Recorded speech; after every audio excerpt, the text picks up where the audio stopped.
Now you're probably wondering, Qiyanu, where have you been, bud? What happened to 3 days a week? That is a very valid and reasonable question. I've had a lot of personal life shit going on that has been like kind of blocking my mental from wanting to play seriously.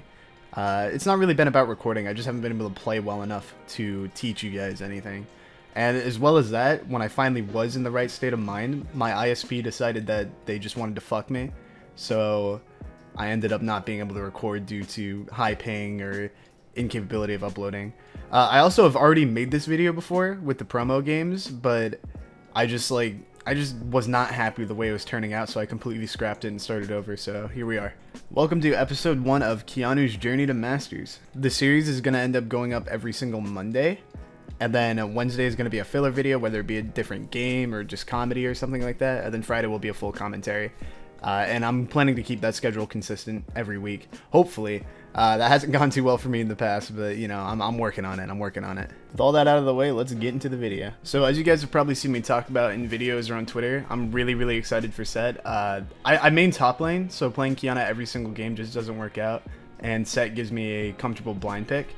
So the first game, actually, I ended up playing Sett, and I went into Riven, which is a really good matchup, and I played pretty well. As you can see here, I'm just trying to get my level 2 pretty fast. You know, I'm taking short trades here, letting her harass me a bunch just to, you know, make her confident and think that she can kill me, because Sett has a lot of good regen, so I don't really lose anything for it. And if she goes in on me, I know I can kill her. So I go ahead and take W level 2 here, because it's just a really strong level 2 power spike, and it lets you win any trade. Sett is just a really fucking broken character as it is. So you can be really overtly aggressive when you really shouldn't be. So as you can see here, I just take this trade and went out pretty hard. Riven's regen is really bad, so trading with her like that in a non-risky way is typically really good. Also, don't worry, the next 2 games are Qiyana, so if that's what you came for, just stick around. So yet again, I'm just letting her dive onto me and thinking she can win the trade. You know, getting my damage off, pressing W and just winning for free for no reason. Sett is just broken. It's just insane how much you can do with him. There's just so much he can get away with that no other character can because his numbers are so high. Right here, she kind of trolls. If I flashed on her, I could have killed her, but, you know, there's no rush. The wave's pushing into me, so she kind of has to stay.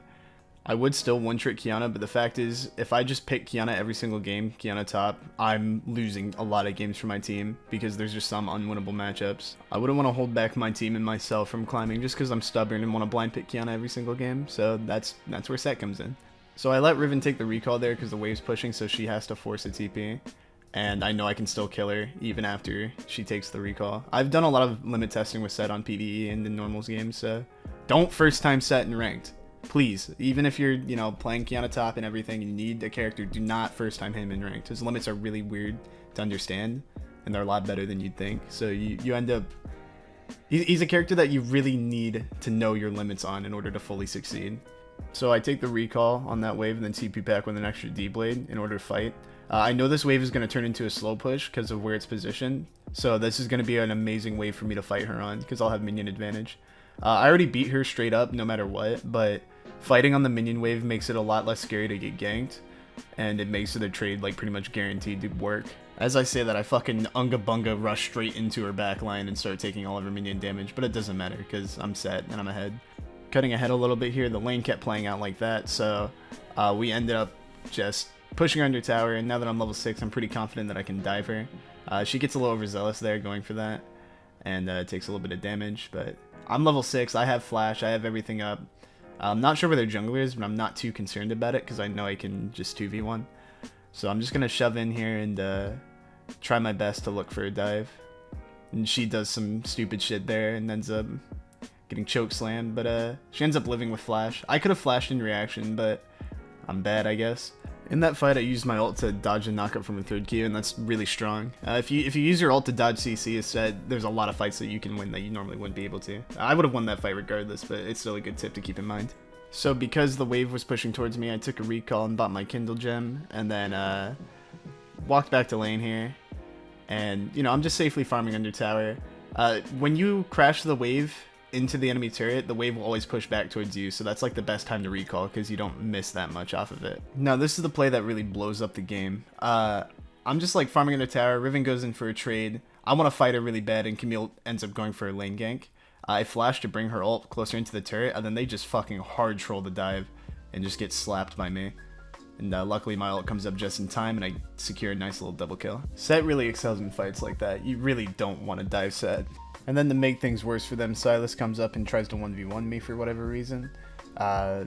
He kind of, like, you can see here that I don't even really outplay him. He kind of just gets stat checked. Like, I have no R and everything, and I just press all of my abilities and he just gets one shot. So yeah, that's why Sett is broken as fuck, especially when you max W. It's just insane.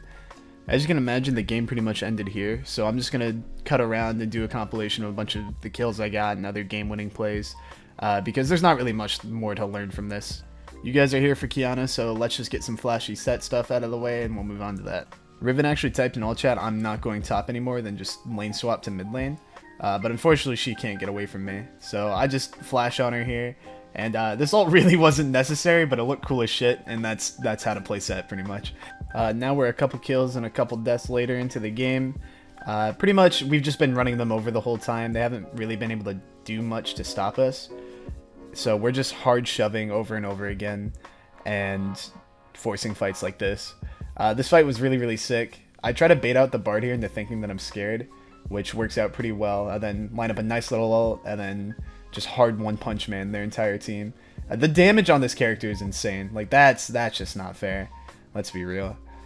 And then we go on to chase Riven, and I don't quite remember if we get her. Let's see. Yeah, no, we don't get her.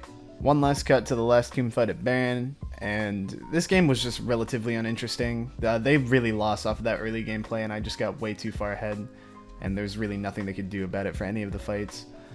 So we're just on Baron here. My team's entertaining a turn, but Camille comes in a little early and makes our choice a little bit easier.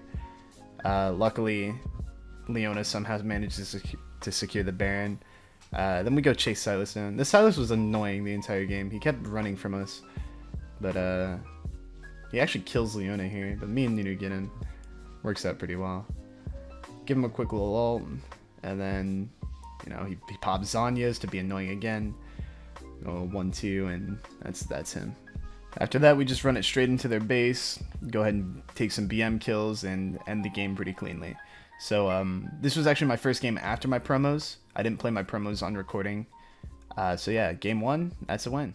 When I started playing League of Legends, the thing that gave me an edge against all the other new players was having high elo friends who were able to tell me what I was doing wrong and help me improve. That's why I'm excited to talk to you guys about Gosu AI, because it does just that. Gosu is an AI assistant that's solely designed to help you improve your play. It's a gaming buddy that tracks the progress of the game and suggests the best strategies and tactics to help you win more. It's a voice and a chat interface that feels like a friend who just wants you to improve. Gosu AI gives all the best advice: what items to buy, what skills to level, when and where to ward, and how to lane better. Gosu has absolutely all of the answers. Win more with their voice assistant today, and check the link in the description to sign up now.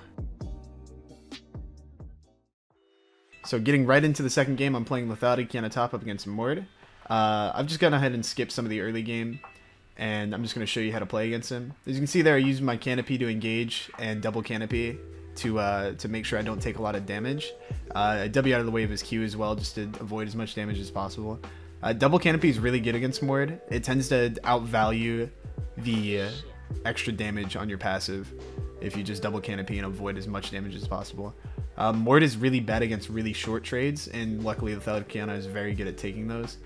Just simple like EQ, WQ, and walking away tends to be really good. Like EQ, W way, tagging with a Q on your way out. As well as, well, you're going to see me do it here. There you go. And just taking short trades like that over and over again puts Mordekaiser into a really manageable kill range. So I'm just going to keep harassing him, keep throwing out EQ, making sure I canopy to not take any minion damage, and just going in for as much damage as I possibly can get. I go ahead and looking for a kill right here, but Graves ends up showing up, so I end up having to just leave. Just W away, nullifies the gank. It was a really weird gank timer for Graves, but he went for it anyway. If Graves wasn't there though, that's a solo kill, and that's just proof as to how easy this matchup really is. So we both end up recalling and TPing back to the wave, but I went out on it because he's shoving into me, meaning I can catch this entire cannon wave and then get the slow push back on him and look for a fight. As I've said before in this video, slow push is best for fighting, especially against a character that's melee like Mord who needs to approach you. Immediately I bait out his Q and look for an all-in because he doesn't have much W. You want to fight Mord when he doesn't have much of his shield up because it's just very, very, very good. He relies a lot on that shield for tankiness, and as you can see, I'm kind of kiting him out even though it looks like I should be winning. You just want to play to not let Mord proc his passive, but I'm going to go ahead and follow his flash here and get an easy solo kill. After that kill, I use the extra gold to back on Hex Drinker because it's really strong into Mord to be able to live through his ult, because he just has stats that are way too good, so defenses are typically really strong against him. And their entire team was like mainly magic damage, so it was just a good purchase. As you can see there, I go for another little short trade. I have my ult, and he does as well, but even in his ulti, I know I can win. If I just play the canopy, there's no way that he can do anything to me unless he has his passive up. It's just a really, really rough situation for Mordekaiser to be in. So I'm just going to go ahead and try to bait out the fight as much as possible, because I know this guy thinks he can kill me. And he goes ahead and goes for it. Procs his passive up, but I can just sit inside of canopy and wait it out for as much as possible. It's good to wait for his ult to run out before you do your damage, because he gains your stats, which includes your health and armor. And yet again, I get a nice little easy kill, and the game is even more in my favor. I believe I look for a recall here because the wave is pushing into me, and that means I'll catch that entire cannon wave without having to use TP. So that was like a perfect solo kill timer in a perfect situation. So after I come back to the wave, I ended up just freezing it for a long time, trying to deny him as much CS as possible and make sure I keep kill pressure and harass on him. I fuck up the freeze a little bit there, but that's alright. Seeing Graves mid makes me really, really want to go for an all-in here, and I start to entertain the idea a little bit. So I'm just like, you know, trying to get my wave a little bit better. I believe I'm just like last hitting here. I'm not like shoving or anything because I don't want to get ganked, but seeing Graves drop Rift Herald mid made me think I was safe to make this play. But he actually rotated straight to top lane and ended up being a pretty big mistake by my part. I didn't have any vision and it was pretty risky. So I guess that's coming up soon. Yeah, I definitely had enough time to realize that Graves could have been top. This was really dumb of me. So I go in here. Maybe if I would have ulted a little sooner, I could have done something better. But I end up just trying to kite out the Graves with my canopy, and I do pretty good job on it. You can see there I accidentally took Earth, and then I end up dying to the Xerath ulti, which is pretty unfortunate. I ended up TPing back to the wave in an attempt to go for another kill, because at this point in the game, I'm just so much stronger than my laner, and I can just hard bully him out and try to snowball as hard as possible. So once I get this wave shoved in, I'm hard looking to kill him. My ult's almost back up, so it seems like a really good time to look for an all-in. This is kind of how you play Qiyana top, just always fighting. So I go in for the EQ and dodge his Q with my W, and noticing that I used all my cooldowns, he goes for the ult, which is actually a really good play, but luckily I'm Qiyana and I have Hex Drinker and Canopy, and it pretty much nullifies the entire thing. I actually fuck up a little bit here. I could have used my Q instead of W and saved a lot of damage. And then I ult him away just to make sure he can't proc his passive, but it ends up working out just fine. It was pretty sloppy, but the play worked out, and yeah, nobody's perfect. After that play, I shove in as hard as possible so I can get the wave to bounce back towards my side so we can set up for another kill on Mordekaiser after I recall. And that shove in right there, that wave management, helps me get this next kill. As you can see, he has literally nothing that he can do because his wave is going towards my turret, and I'm just so much stronger than him. I can just bully him out completely. So I go ahead and go into the bush here to miss out on as much minion damage as possible while saving my Q cooldown. And then, you know, I'm just trying to bait him out as much as possible. He pulls the trigger a little too soon in his ult here, and that gives Kane enough time to come help me out, because it is blue Kane with Moby, so he can just run through every wall and get up here immediately. And maybe if Mord played that a little bit better, he could have had some kind of a chance. But I just go in and try to bait him out as much as possible. Kane comes in, picks up the kill pretty free, and yeah, now Mord's 0-4. After that recall, I just had complete control over the wave, just super far ahead, controlled the lane completely. And my team was getting fucked up on mid lane, and there's a really nice ward for it, so I went for a juicy TP here. I went ahead and picked up the kill on the Kai'Sa pretty well, trolled my flash because I had no cooldowns, and then tried to go in for the Graves too, but unfortunately Lulu ult stopped me from that kill. Plays like these are pretty essential for playing without a Qiyana top because you want to spread your influence around the map as much as possible. If you're just staying top lane and trying to be a duelist, you're not going to be playing the character properly or to her fullest extent. While Qiyana is a really good duelist, she excels much more in teamfights and flanks, and you have a lot fewer of those opportunities on top lane. So every single opportunity you get for a teamfight and flank that's going to be favorable, you take 100% of the time. Over here, Mord gets a pretty nice flank on me and tries to ult me again, but he doesn't know that, you know, Season 9 champion, just going to sit in stealth the entire time and he's going to get outplayed. Team comes in for the Malzahar ult to pick up a kill, and that's probably a huge tilter for him. This play was really weird. Malzahar took a really stupid fucking TP behind them for no reason, and then our entire team had to try to come in and save him. It went pretty well at first, but it's just like a really weird extended fight. We were like instigating a fight outside of Dragon instead of just starting it, which is really strange. I kept just like spamming Canopy in an attempt to like throw out damage with no risk and hopefully look for a good fight or a good ult when that actually came up. Mord starts to get a little bit antsy and we all go in on him, and his team was obviously right there to rescue. I go for an ult after because it looks like they're lining up for it, but you know, as you can see, it just kind of hits Mordekaiser and does nothing. We're much stronger than them at this point in the game, so I'm really trying to look for a fight here. This is one of those fights that's just such a clown fiesta, and you only get this kind of shit in NA Platinum. Kaisa steps up a little too far, and I double Q, but she notices and walks away a little too fast. I could have predicted that and done pretty well. So this fight's been going on so long that our first two members that were dead can come back, and in the same fight still continue. It's such a fiesta. It's such a fucking fiesta game. So I end up trying to just outplay Xerath here. I'm like trying to juke his E when he doesn't have it up, and then I just get hit by it anyways. Dodge a Q with my W, and that works out pretty well. Lulu's just stepping up alone for no reason, so go ahead and pick up a quick kill on her. Kane got overconfident and thought he was Charisma and tried to just dive their backline in 1v2, so me and Malzahar had to really quickly come and try to save him. Xerath takes this really weird forward pathing, and I notice immediately, and with my out-of-combat movement speed and mobility, I realize that I can probably catch him and go for a kill. So I use Canopy for extra movement speed, W for the little movement, and then EQ and pick up a free kill. Unfortunately though, it was time for their team to respawn and rejoin the fight, so I end up dying to Kaisa here. Unfortunate, but overall a pretty interesting and fiesta fight. Worked out pretty well for our team though. Not too long after, they randomly started like setting up vision on Baron, so we couldn't do it. And it was looking like a pretty good opportunity for me to try to get a flank on someone. I was looking for Xerath here, but I just didn't want to overextend with no vision. I go ahead and go for this ward, but it expires a little bit too soon.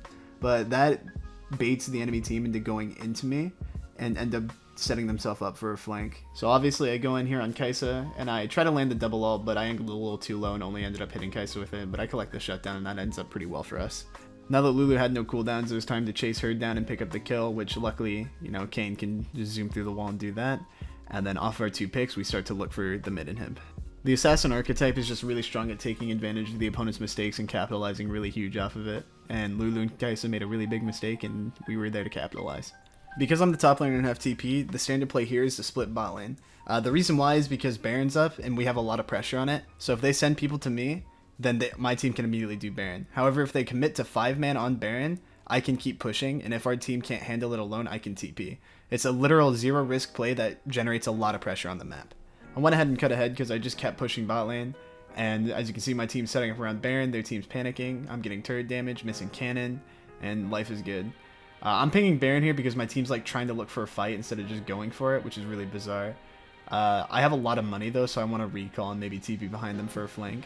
If your team is looking for the fight as their main play and not the Baron, then you might as well be ready for it.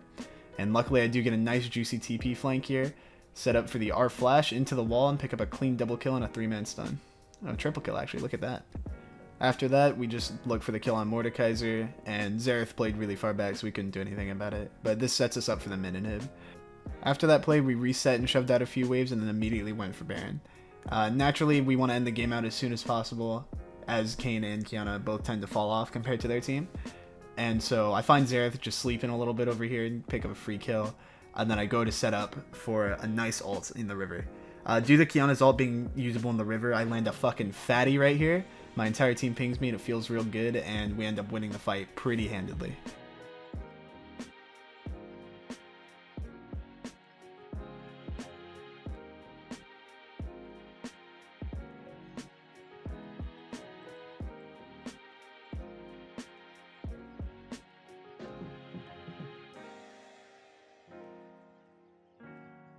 After that fight, my team decides to go for the end because Malzahar has TP.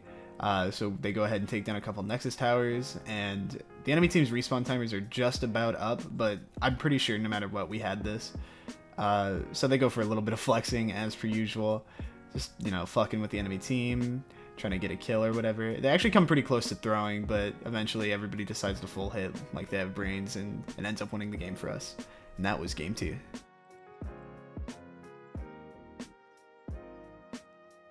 Games 3 and 4 were really depressing. The first game I had an 0-6, first time Sett jungle in my Anivia AFK'd.